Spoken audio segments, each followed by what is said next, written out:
doing? This is Saikat again. And in the show that you really, really like, just not because of what we speak on it, because how we interact. Because we're making sure that climate policies and jargons are easy to be understood. Right. Today, we will speak about a different paradigm, how the geopolitics is involved into the global crisis. And in global, we cannot speak every global aspect. We have to keep regional aspects as well. So we will speak about Europe. But imagine this, just a few years ago, Europe faced one of its biggest energy shock in modern history. In 2022, Russia cut 80 billion cubic meters of gas supply to Europe. Pipelines slowed, price surged, economies shook. And today, just as Europe was stabilizing, another shock emerges. Not from pipelines this time, but from the sea. From a narrow stretch of water carrying 20% of world's energy. The Gulf conflict, yes. And once again, energy security becomes the center of geopolitics, right? So let's see the reality check and clear it. Europe's dependency was exposed brutally after 2022. Even the third year of the war, Europe paid 21.9 billion euros for Russian fossil fuels compared to 18.7 billion euros in financial aid to Ukraine.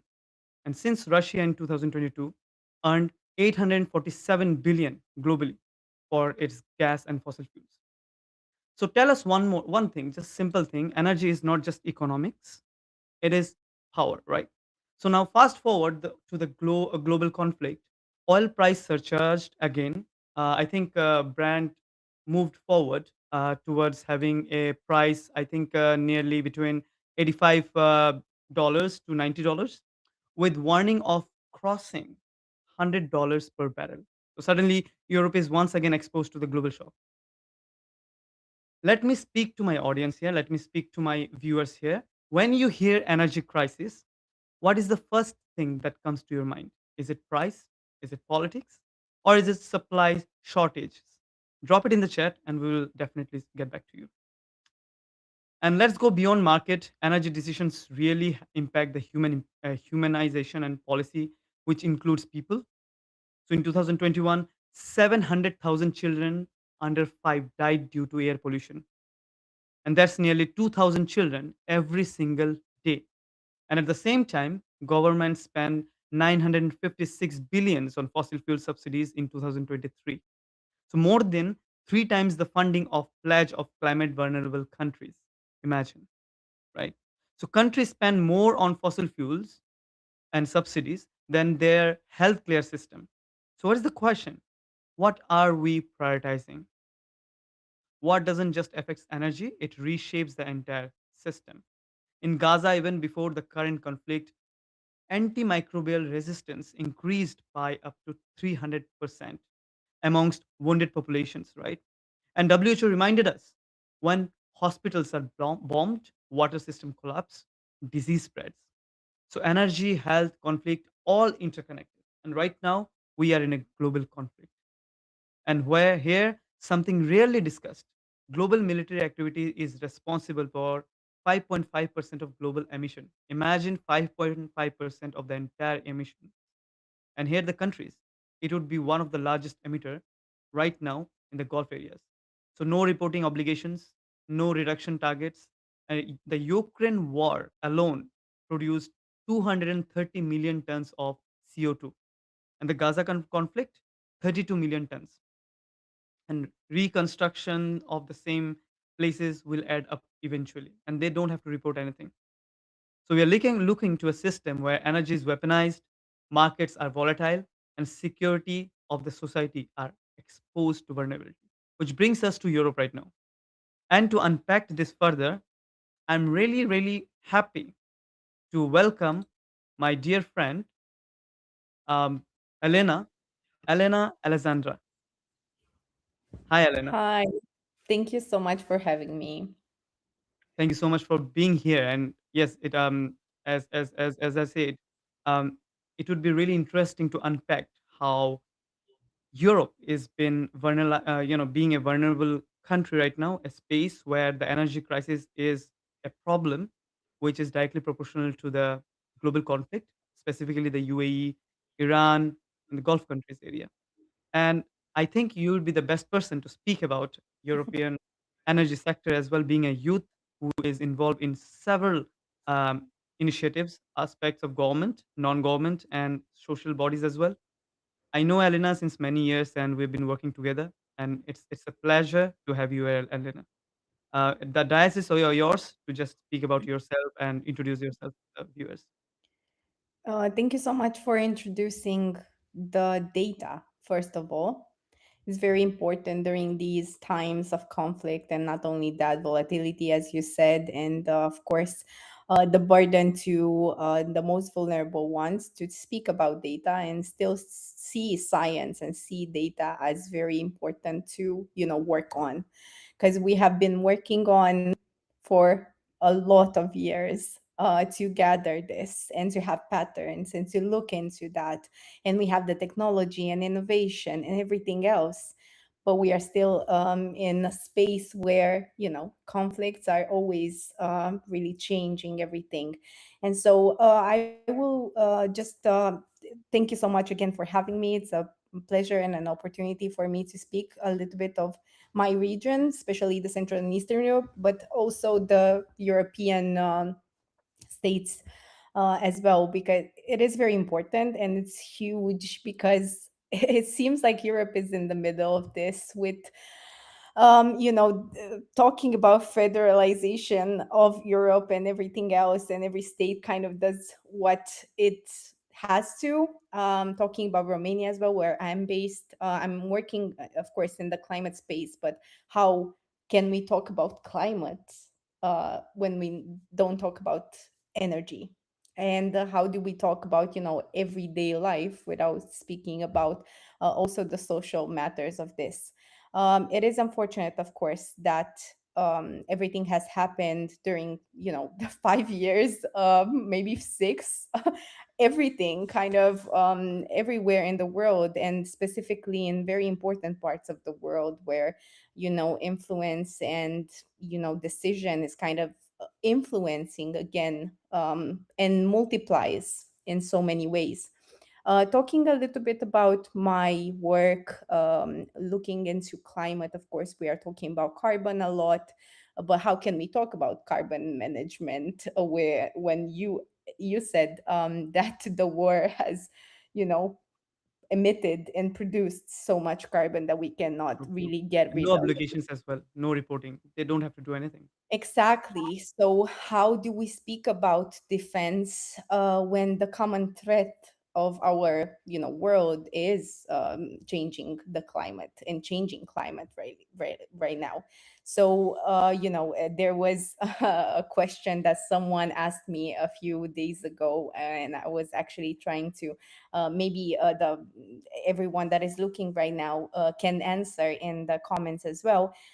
Would we be looking at common goals if there was another threat like outside of our earth that is coming our way? Would we really stop this and focus on something else to defend ourselves like entirely, or would we still look into prioritizing regions that are more important than others? So I think that was pretty crazy to think about, a common thread that is Hmm. not us Hmm. against us, but another, supernatural maybe threat.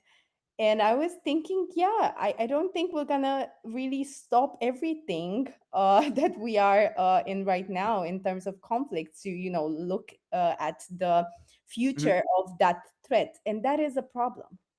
We are not That's true. even looking at the future anymore. So when we talk about energy, we talk, of course, about fuel, about fossil fuels, about gases, about petrol, about um, renewables as Hmm. well, of course. But again, another thing that happened a few days ago, and then this kind of connects our conversation further, is Simon Steele, I think, the UNFCCC secretary, was just declaring at some point that Europe should really look into renewables. and develop and be the lead. And we have been the lead in most of the climate situations. I mean, we were very into reporting, so sustainability reporting for the business industry, business sector, as well as industry. We were focusing a lot on climate laws, energy packages for Mhm. citizens, security, and things like that. And I feel like renewables are absolutely something that we really need to focus on further. But again, we have to think about infrastructure, the grid, and the storage. We cannot really talk about renewables as much these days, right? And it feels like from 2022, of course, onwards, that Europe is just changing a little bit of the dependency and not really looking into the dependency as much, in my Mhm. point of view, True. from True. my studies and what I'm doing in the Central and Eastern Europe. And what I can say is that, well, we need storage and we need not outdated infrastructure to really focus on and invest in, because otherwise there will never gonna be dependent energy secure Europe. But not Mhm. only that, having this context around Ukraine, and of course Romania is very close. It's we are very much well, looking into it and helping as much as we can, because that's gonna be the next target. Who do you think it might be? And so we are looking into short term actions Mhm. in terms of energy. But I mean, not considering long term investments is it's wrong. And so what I put down as notes here, we have some recent news. Of Mhm. course, the European Commission Oh, said that yes. there were no immediate oil or gas security of supply concerns for the EU, and during this conflict in the Middle East. But then the prices going up. The market says is all, right? Exactly. So, what is a crisis after another crisis that we were not really imagining? Of course, there were conversations. Of course, there Mhm. were like mm, a few things that have happened beforehand of this conflict, but this Europe is more resilient, of course, on physical supply Mhm. than other years, but still vulnerable when it comes to prices and external shocks. We are not really on a line, right? And consistent line. So um yeah, there are a few conversations around Europe, and that is one is the ETS2, of course, the emission Yes. trading system. Mm. Mhm. And of course that comes with the social climate fund, Correct. looking into energy poverty, the communities that are suffering, because of course the burden is going to the most vulnerable one. But in the same time, looking into how to capture carbon, and then but make sure that the prices are going in the right direction. And so it feels like it replaced a large part of one dependency, Mhm. Europe, of course, but it has a lot of external dependencies right now on a few different topics. So there is a lot going into that. How can we plan when we have this going on? When the world stops in a way or another and looks of what's coming up, and we have to focus on a few things. Nowadays, the European Commission proposes a Mhm. common European business situation where anyone can create a company in like very not with a lot of bureaucratic steps in terms of that. But how do we do in terms of energy? That is that is another question here. No, um that's true. That's true. In yeah. fact, it's not just the energy that we're talking, because energy is cross-sectoral. Even if we talk about water, energy comes into the situation Exactly. scenario, right? Because we need decentralization of waters. We have to use them for several energy producing equipments and producing power plants as well. So we need water. We need food and agriculture, which energy comes in. You have Exactly. irrigations and you other things. Just tell me about any thematics and any areas. Energy is playing a huge role on that. In fact, the day-to-day life, and right now we are doing a live show, and we need energy for that as well, right? So when Right. because Elena, what makes this moment particular, right, is uncomfortable as well, because Europe is facing a second major energy shock within just a few years that just you told about, right? Yeah. Within 4 or 5 years, we had the same thing. And also when we say about the dependency on a single supplier or exposed structural vulnerability of the system is also we saw that during the war of Ukraine, how we heavily dependent was during to Russia, right? And right now we have to see that the gas prices are rising, right? Inflation pressures returning back to again huge pressure, and the growth outlook weakening. So there are like two, three things always together coming up with energy. So for Europe doesn't depends heavily on Iranian oil. I know that. Okay, it's fine. But it depends heavily on global market, energy market. That's for sure, Exactly. right? And especially when you see the route of Strait of Hormuz, the 20% of global oil and gas is straightly linked with it.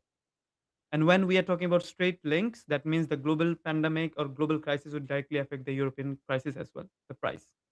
So, Exactly. according to you, what do you think that what do you think that we should look into the system? Is there a system change that we want? Is it very difficult for Europe to come up with a energy secure and equitable scenario within few years, or do you think that it's actually have to learn more because we haven't learned from the previous past experience, and we have to learn more about our systems, our infrastructure, and how we have to cope up with it? Yeah, you put the nail in the coffin. I would say, Mhm. Mhm. you really put the idea there that is very important. Looking into, of course, this crisis, and not only that, looking into well, the end beneficiary, right? Looking into that, so there is a thing that I did here, in terms of like, I didn't want to bring up so many data, but I have to right now. So I would well, from what we know so far, in terms of like how much we need to invest by 2040, in the distribution grid and transmission grid as well, is around 730 billion euros. And plus, of course, the transmission grid that is around 450 billion. um, you were talking about stepping forward. Is Europe able to? Of course, yes, absolutely. I have no doubt that if there is a common alignment in terms of all the member states, there will be a better plan. I think we are kind of used to being in this situation where we need to rethink and regroup. But I think it should come with governance as well. And it should come to not nowadays there is this unfortunate idea of simplifying a lot of the reporting in terms of like the industry and the business sector, so we can go further and then empower these sectors to go further with their activity, and then help, of course, the whole economy of Europe. But I think it should be taken with a pinch of salt, because we don't have to simplify everything that we are doing in terms of what we already progressed to. Mhm. I was saying ETS2. I was Yeah. saying a lot of other packages. And it seems like, for a lot of companies, they regrouped and then they prepared for this amount of reporting and monitorization. And now everything is, about security. I think it should be a very good balance between that. We have a good energy mix, in my point of view. I think we are not in a situation where we can fail in terms.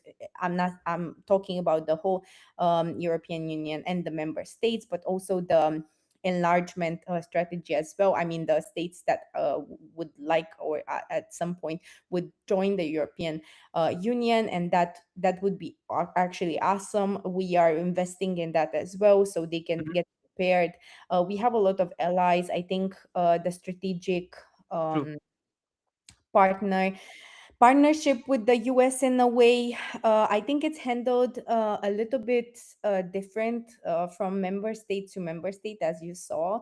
And I think, in my point of view, what would make this crisis um, not that not as an element of vulnerability for Europe would be to actually step back a little bit and look at how can we have a common message instead of, country to country sides. You see nowadays in this conflict, Mhm. Romania took a Mhm. step, for example, and allowed the US military to be present in our country, so we can, support this kind of conflict, and then make maybe negotiate not to happen, or something like that. And nowadays UK is stepping in as well in terms of that, because they see this is a crisis that Of really course. can affect. But then again, I would say that Europe, in so many ways, has to, commonly have a message instead of, individualizing every single message on every single topic. For Mhm. example, Italy is taking a lead in something else, and then Romania is taking a lead in something else. Hungary as well against it, for example. So I don't think this is the way to go, because that's what makes us vulnerable. And then in terms of resources and investments that we all did, I think even for the energy grid, I think there is so much space to develop some projects that are, interconnected between Yeah. countries. So States, we between states and countries. Yes, definitely. Exactly. I feel like there is a lot of investment there, a lot of budget there, that has to be, put into work, Mhm. because we have a lot of money, but where is the money going and how is this prioritized is very important. So another thing that I wanted to specify, and then maybe we can talk about something related to that, Mhm. is that in my point of view, diversification is not enough right now. Of course, we reduced Russian dependence, but we are still exposed to fossil fuel shocks because of import dependence, which remains pretty high for everything else, right? We are outsourcing a lot in Europe. So that is a volatility that we don't have, or Correct. we should we should prioritize, of course, in this defense conversation, larger defense Mhm. conversation. And then another thing that I wanted to say, that there is this conversation around, at least in Central and Eastern Europe, about investments in renewables, and we Mhm. do think about that, talk about that, invest in that. But just imagine, I will give you a simple example. In Romania, we had um, the investments in photovoltaic panels for Mhm. homeowners. Yeah. Correct. So basically, any physical person could apply to that, but we didn't have investments that came in timely for storage.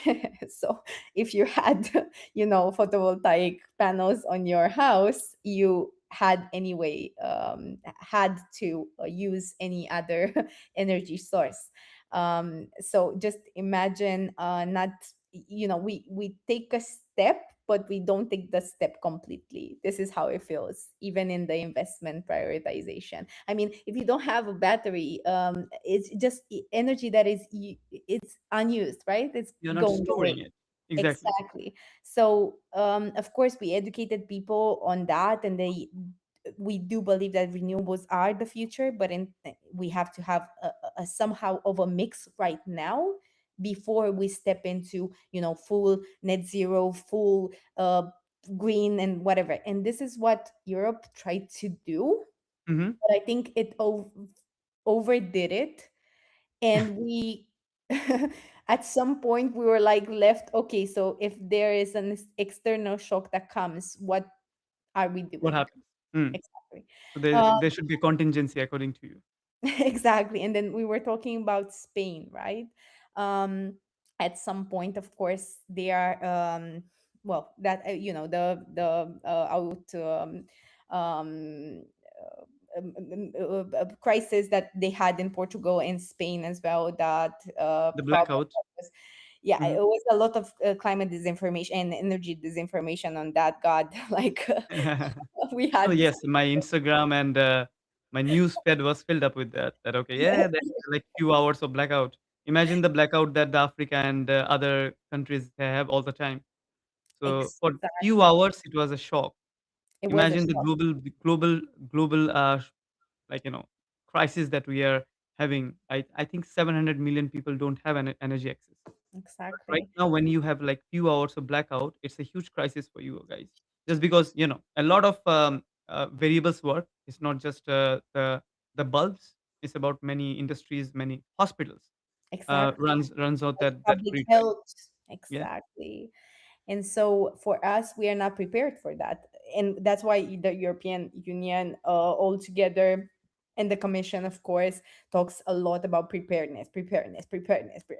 And I think we're making some steps, but I think in the near future, Europe should really step up and take a lead into something more than what we are doing right now, like the Mhm. middleman, but Yeah. it's just, it should take, I don't know, a stance, a lead, something more than we are doing right now, is to, prevent or to mitigate something, but we need to like move from that to A a paradigm shift. bit of a proactive role, in my point of view. So yeah. That's very interesting, Elena. Just because one of the biggest lesson from 2022 was actually diversification under the pressure. How we Yeah. diversify ourselves, and Europe managed to replace Russian gas through LNG imports, alternative pipelines, maybe demand reductions as well. I've seen a lot in which important it is. It worked, right? But what we are now seeing is that diversification reduces the risk, but it doesn't eliminates the vulnerability, Exactly. right? And you already spoke about educations and how people can come in, but another underrated outcome from that crisis was energy efficiency gains. So we saw real behavioral change, low consumption, fuel switching, and these are not just like temporary fixes. They actually improves long-term resilience, right? So Yeah. Elena, do you think that this behavioral shift is strong enough to help Europe absorb the new shock, or is just a temporary fix? Yes and no.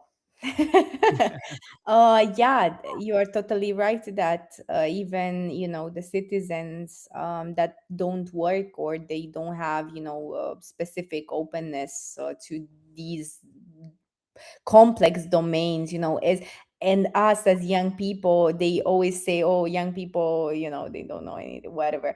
No, it's actually, I think we are majority of us, we are well educated in terms of what's happening, what we Mhm. should do, solutions, but in our own communities, I think it doesn't really go like larger than that, Yeah. because step by step, I feel like it should take a few years for us to understand, to have like small wins, and then to go further. For example, for that person probably that benefited from a photovoltaic panel installation, investment, basically money from the government going into someone's house for that, and reducing properly, like every single month directly, the energy bill for them is very clear that this path is a good path to go. But what about, as you said, what about the vulnerable ones that do not understand? And maybe it's a large majority of that,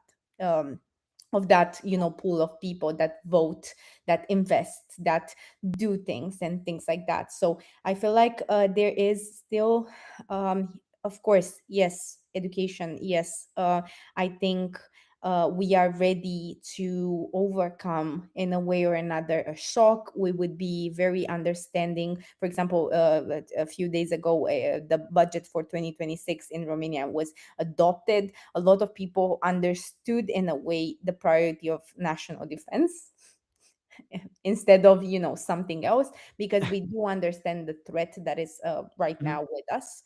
But I don't think I don't know that I don't think that per se we are ready to overcome every single crisis, if that or is going to be the case. If something else mhm, comes around mhm, at this point, while, mhm. for example, the conflict in the Middle East can escalate, I don't know, we don't know, the conflict very close to home in Ukraine is escalating. I don't think we can take like two, three crises in the same time. Oh, definitely, for sure. Yeah, It's always a shock. Like we don't want double shocks. So a preparedness is very triple. better. Like really, precaution is better than cure, right? So definitely, Yeah, definitely, and also like I've seen that Europe is very well reserved with renewable energy, yeah, which is we really feel proud of working in Europe and UK, where the solar, wind, and every other deployment gives faster results. But also, I've seen in down the line when the government shifts, the government changes the policies over the time, the promises sometimes broken, but also during the implementation of projects, companies are uh, finding it very difficult to just develop a project because of the entire process of allocation rounds and the PPP, the power purchase agreements, and how the permitting process acts. So I think the permitting has to be done in very fast pace, minimizing the approvals, like base approvals, and just to go with what exactly the cost benefit analysis looks upon. So if we bring all together, the pathways becomes really clear. I think structural solutions are faster wind, solar deployment, grid upgrades that you already spoke about for the crisis speed, and diversification, supply constraint to manage the supply as well. So and microeconomic solutions are also there, like maybe targeted energy supports, coordination exactly. with the central banks, and avoiding inflation spirals, which is the inflation spikes. And last but not the least, as we already spoke about, like how to connect interconnection of the grids, like like so that we can have interconnected grids, and we have storage. Like very important is the storage, battery storage in the grids. So this is how we will have to manage, just because many articles are different, and very good articles, like the DNV article speaks differently, the outlook. um, IEA Arena outlook speaks differently. In DNV, they says, okay, the energy will increase the efficiencies so that the demand will also stabilize in a way. But in Arena and IEA says that okay, we need more energy, we need more efficient infrastructure as well, just because we'll have a lot of demands because of this AI data center. Of course, the centers are coming, right? The I AI know. is the next boom. Another Um, thing on our exactly, list. exactly. So, Yeah. so the war is one thing, but the AI thing is like, it's a huge discussion points as well. So, but yeah, in looking to those aspects, I guess Europe is doing well, but it has to learn from the past. It has to understand, as Spain, we already spoke about that, they are doing really nice in the energy spikes right now. How the inflation of energy occurring just because of heavy renewable energy into the grids. So this is also like really good knowledge that we have to keep into our mind, and how we can implement those things into other countries and other areas. But I think we have spoken a very serious note till now, and it's a time for fun. a reality check, I said, right?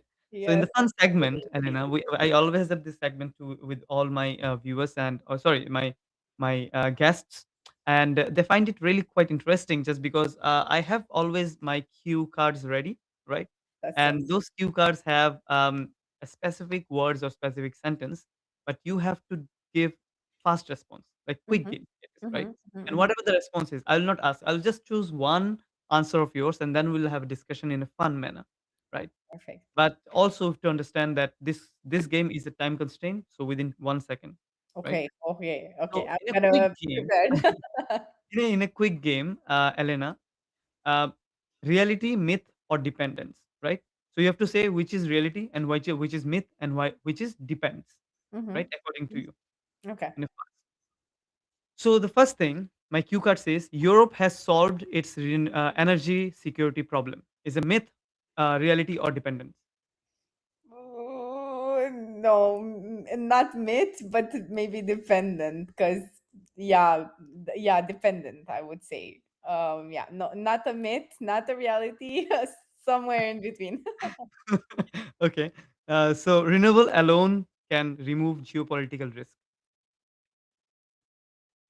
Myth, Reality. dependent What is a myth, is a is dependency, is or is a reality. Renewable reality? alone can remove geopolitical risk.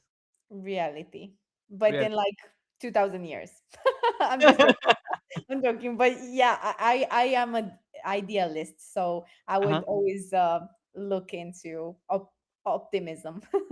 Okay, that's good. That's good. Good to have. And energy price will stabilize soon. um, myth. It's a myth. Yes. Okay. That's really interesting just because right now we are going to the rapid fires, Yeah. correct? And in the rapid fire, you will not get too much of time to explain, just answer whatever you Okay. feel like, Okay. right? I'm trying. Yeah. Yeah. Yeah. Correct. Okay. So let's go rapid fire. Energy security, one word.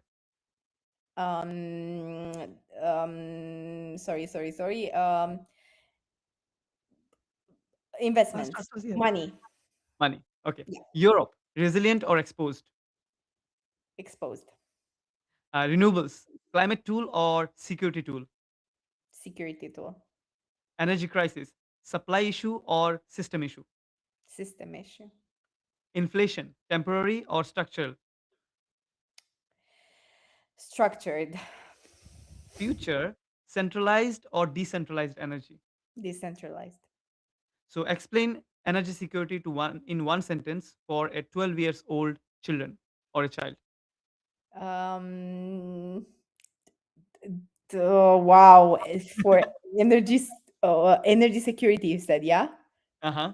Um, In one sentence. the roof that we have on the house. Ooh, really nice. Amazing. Like it needs an applause. Really good applause.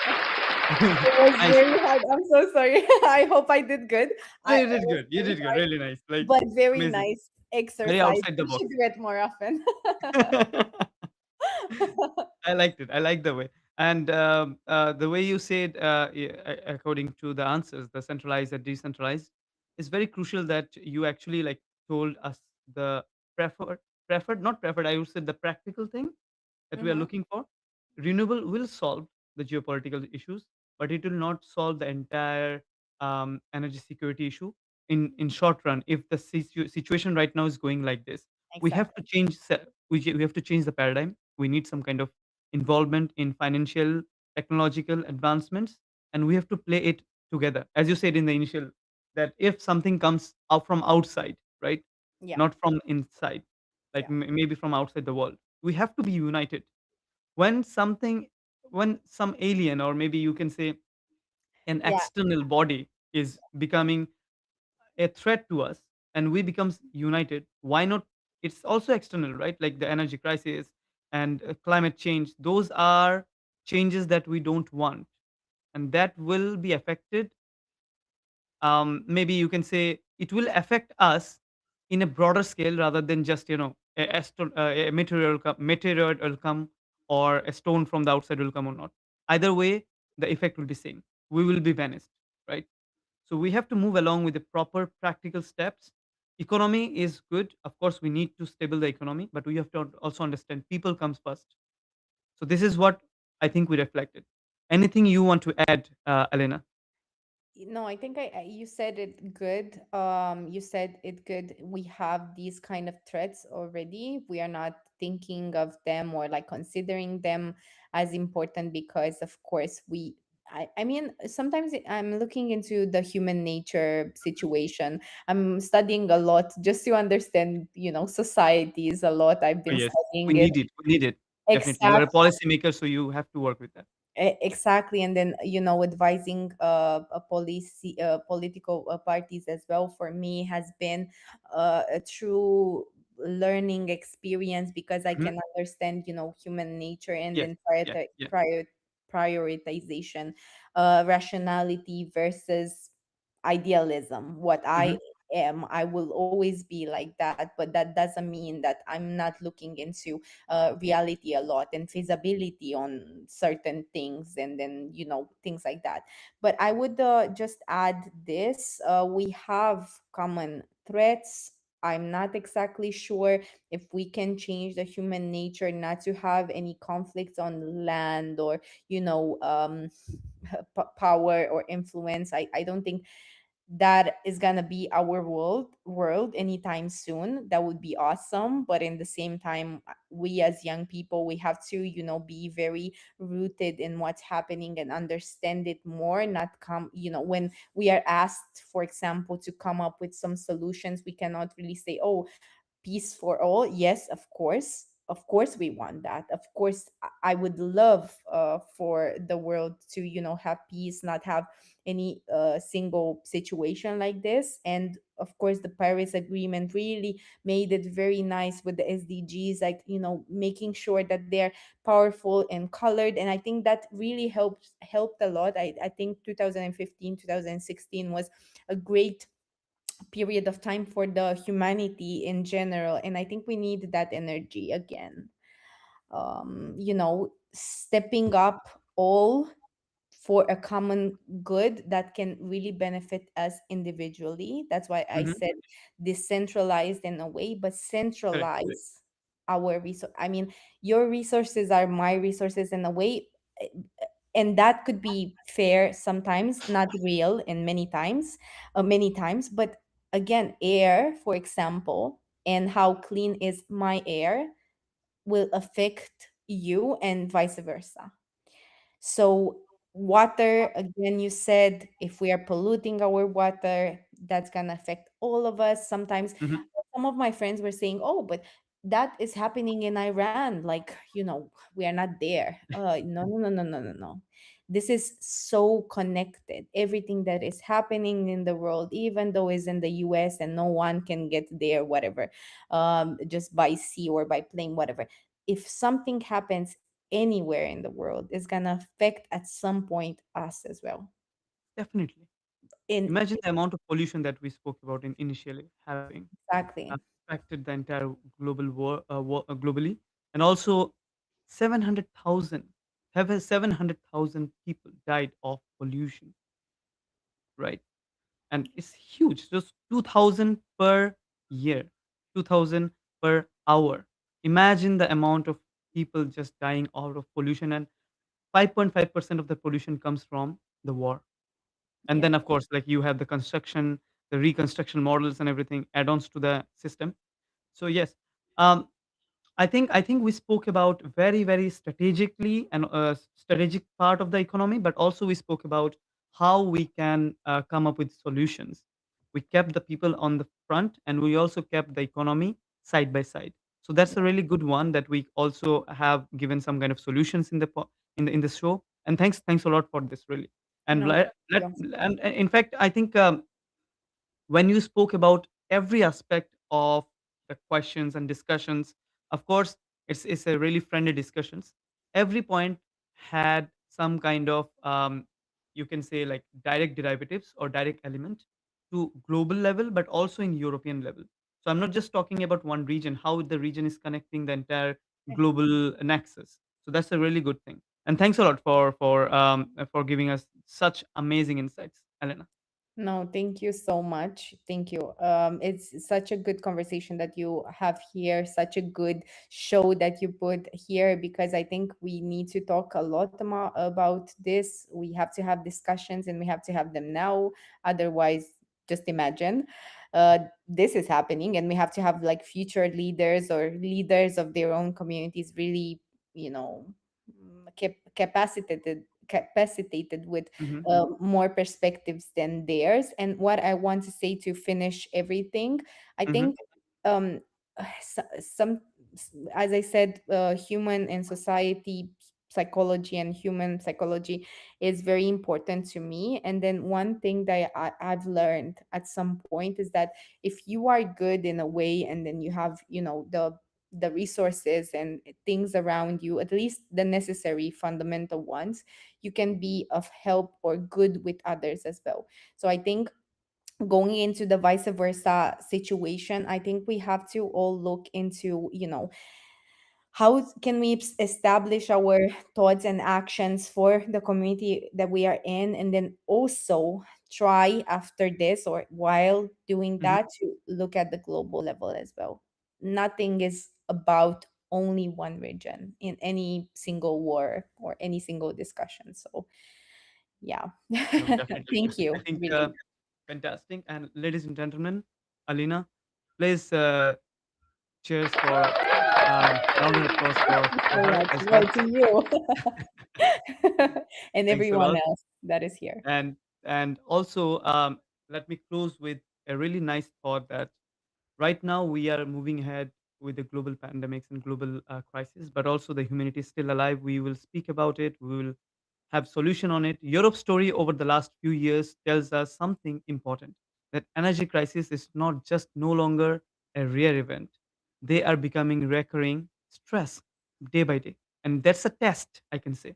And the real question is not how do we respond to this crisis, but how do we build a system that are no longer vulnerable to them, right? So I think as a part of this society, as a part of this world, we have to come together. Elena, thank you so much for this fantastic discussion.